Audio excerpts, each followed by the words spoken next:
E aí galera, tudo bem com vocês? Vamos aí para mais um giro de notícias sobre o Cruzeiro com questões importantes que têm movimentado o ambiente do nosso clube. Meu nome é Emerson Araújo, esse é o canal 6x1 e desde o início eu peço para você deixar o like no vídeo, se inscrever no canal caso ainda não seja inscrito e usar os comentários para opinar sobre cada um dos temas. Sempre lembrando que o vídeo é feito com patrocínio do OneFootball, que é o maior aplicativo sobre futebol do planeta. Nele você encontra tudo que envolve esse universo do futebol, tem notícias, estatísticas, transferências, vídeos, transmissão de alguns campeonatos como o alemão e o francês. O OneFootball é totalmente gratuito, está disponível tanto para Android quanto para iOS e o link para você baixá-lo está aqui na descrição do vídeo. O Cruzeiro ganhou ontem por 1-0 do Boa Esporte num jogo ali de tempos distintos, né? A primeira etapa o Cruzeiro teve o controle, criou bastante, marcou o seu gol, primeiro gol marcado no primeiro tempo na temporada inclusive, mas no segundo tempo a gente caiu demais de rendimento, quase não finalizou, levou uma certa pressão e o Fábio precisou fazer uma defesa importante no final para a gente não tomar o empate. E um pouco dessa queda no segundo tempo é justificada pelo aspecto físico, né? Já que o jogo foi realizado na parte da manhã, o jogo foi 11 horas da manhã.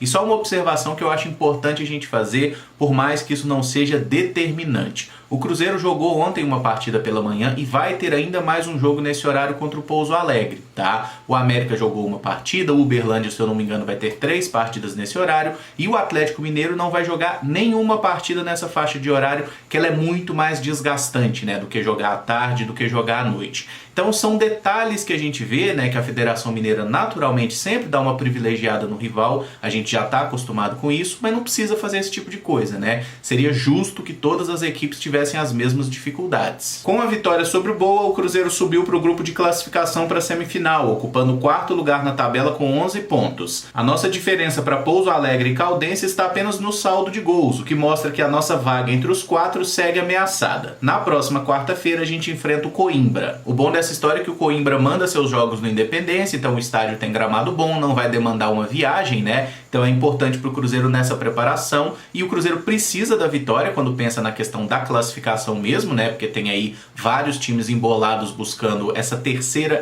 e 4ª vagas, porque a América e a Atlético parecem já garantidos aí entre os 4 times da semifinal. Em tese, o Coimbra é um dos times mais acessíveis do campeonato, não à toa está na zona de rebaixamento e por isso mesmo a gente não pode vacilar, tem que garantir os 3 pontos pensando na classificação, até porque o jogo seguinte é contra o Atlético e o nosso rival é franco favorito, né? Então a gente precisa acumular pontos para que, caso perca para o Atlético, isso não nos tire do G4. O técnico Felipe Conceição elogiou a equipe que conseguiu aliar um bom desempenho e trouxe o resultado. Ele destacou o primeiro tempo em que o time trabalhou a bola, agrediu o adversário e criou situações, fazendo a ressalva que poderia ter feito mais gols, mas que isso virá com o tempo. Ele voltou a falar em evolução da equipe, né? E de fato a gente vê que existe uma evolução. Só que ela não é na velocidade que a gente queria que essa evolução fosse muito mais nítida, né? E o Cruzeiro ainda segue tendo muitos problemas. E tem uma questão que é a regularidade dentro dos próprios jogos. Ontem o Cruzeiro fez um bom primeiro tempo e um segundo muito fraco. O jogo anterior a gente tinha começado bem os 2 tempos, depois caído de forma muito brusca. E essa é uma questão que precisa ser melhorada, porque não adianta nada você jogar um bom primeiro tempo e botar tudo a perder no segundo. E ontem, se não fosse aquela defesa do Fábio, o Cruzeiro teria tomado o empate e hoje a gente estaria aqui cuspindo a abelha africana, né? Reclamando de mais um resultado ruim num jogo que tinha tudo para ser fácil, porque as chances que o Cruzeiro criou no primeiro tempo foram suficientes para a gente fazer 2, 3 gols ali sem nenhum sofrimento. O Rafael Sobis marcou seu primeiro gol na temporada em cobrança de falta. Em entrevista após o jogo, ele ponderou que o time está num processo de amadurecimento no campo, de achar as melhores situações e que a vitória traz tranquilidade e ele espera que o time renda mais e aproveite melhor essas chances de gol. Eu concordo com a leitura do Sobis, mas espero que esses erros que a gente comete na tomada de decisão realmente diminuam aí com a sequência de partidas e dos poucos treinamentos que vão ter entre esses jogos também. Porque ontem, em vários momentos, o Cruzeiro parecia começar bem uma jogada, era um lance promissor, tinha um bom passe, uma boa triangulação, aí chegava no lance seguinte, ou a gente errava um passe ridículo botando a bola no pé do cara, ou era um cruzamento muito forte, ou o jogador que tinha que receber esse cruzamento demorava a reagir e correr na bola, né? Então a gente sempre cometia um erro ali que fazia toda a diferença pra gente não ter uma chance clara. E me parece que sim, existe aí um início de trabalho, um embrião mesmo, né, de uma equipe que quer jogar um um bom futebol, só que até agora não conseguiu fazer e passa muito pelos erros individuais de coisas básicas, né, como passe e até domínio de bola mesmo. Às vezes tem a questão do campo ruim, sim, mas eu acho que